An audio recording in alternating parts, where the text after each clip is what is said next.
देखिए, जो political worker होते हैं, जो कार्यकर्ता होते हैं, किसी भी पार्टी के हो, सबकी इच्छाएं होती हैं कि भाई विधानसभा लड़े, लोकसभा लड़े।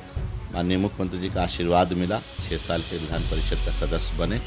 और क्योंकि हमारे विधायक ही कम हो गए 2020 के विधानसभा चुनाव में, तो इस बार 2 ही सीट बन रहा था। और जिस तरह से हमारी पार्टी है, जो हमारा पार्टी का एक सामाजिक न्याय का एक जो धारा है, उसके तर्ज पर माननीय मुख्यमंत्री जी और एक और अल्पसंख्यक समाज से एक व्यक्ति गए। देखिए, बिहार में अब तक सीटों की घोषणा नहीं हुई है और कई तरीके के कयास लगाए जा रहे हैं। जनता दल यू कई सीट पर चुनाव लड़ेगी, भारतीय जनता पार्टी कई सीट पर चुनाव लड़ेगी, ये तरह के सवाल हैं। हम बात करेंगे, हमारे साथ जेडीयू से एमएलसी रामेश्वर कुशवाहा हैं। और क्या कहिएगा सर, अब तक सीट का बंटवारा हो नहीं पाया है। देखिए, सह समय सब चीज़ का फैसला हो जाएगा। हमारे पार्टी के जो वरिष्ठ नेतागण हैं, माननीय मुख्यमंत्री जी के साथ बैठकें हो रही हैं और बहुत जल्दी सब फैसले होंगे, अच्छा होगा। कहा जा रहा है कि नीतीश कुमार जो है वो कई सीटों पर जो कैंडिडेट हैं उसके नाम की भी घोषणा आज शाम तक करने वाले हैं।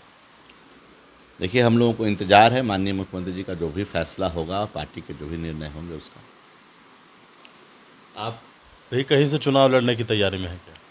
देखिए, जो पॉलिटिकल वर्कर होते हैं, जो कार्यकर्ता होते हैं, किसी भी पार्टी के हो, सबकी इच्छाएं होती हैं कि भाई विधानसभा लड़े, लोकसभा लड़े। माननीय मुख्यमंत्री जी का आशीर्वाद मिला, 6 साल के विधान परिषद का सदस्य बने।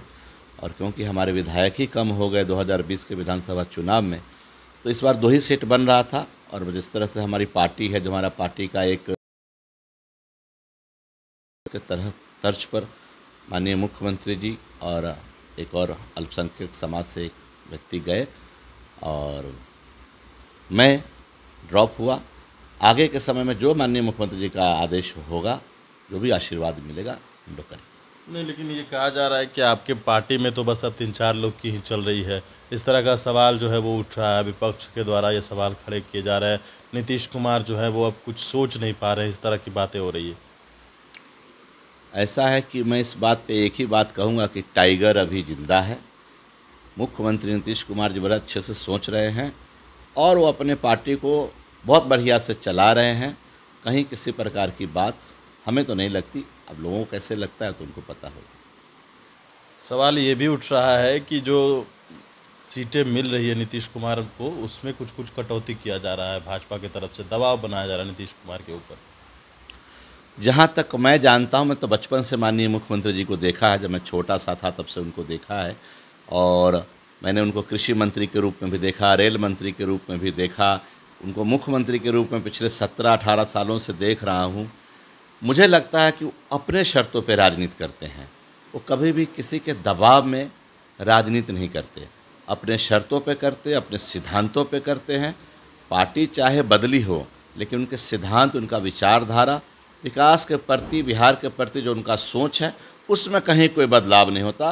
वो अपने सोच में, अपने विचारधारा में, अपने शर्तों पे कहीं भी समझौता नहीं करते। दिल्ली भी जाना पड़ रहा है मुख्यमंत्री को बैठक में, एनडीए की बैठक में जाएंगे। देखिए, एनडीए एक अलायंस है और प्रधानमंत्री जी क्योंकि दिल्ली में हैं, माननीय गृह मंत्री जी दिल्ली में हैं, बीजेपी का राष्ट्रीय कार्यालय दिल्ली में है, उनके राष्ट्रीय अध्यक्ष दिल्ली में, हमारे पार्टी के राष्ट्रीय अध्यक्ष मुख्यमंत्री श्री नीतीश कुमार जी हैं। तो जब सभी पार्टी के राष्ट्रीय अध्यक्ष का संयुक्त मीटिंग होगी तो ज़रूर जाएंगे। और हम लोग उम्मीद करते हैं कि बिहार के लिए में 40 के 40 सीट एनडीए जीतेगी, इसी आशा में हम सब हैं। चलिए, बिल्कुल। तो हमारे साथ रामेश्वर महतो थे, गणेश फाउंडेशन के साथ। नमस्कार।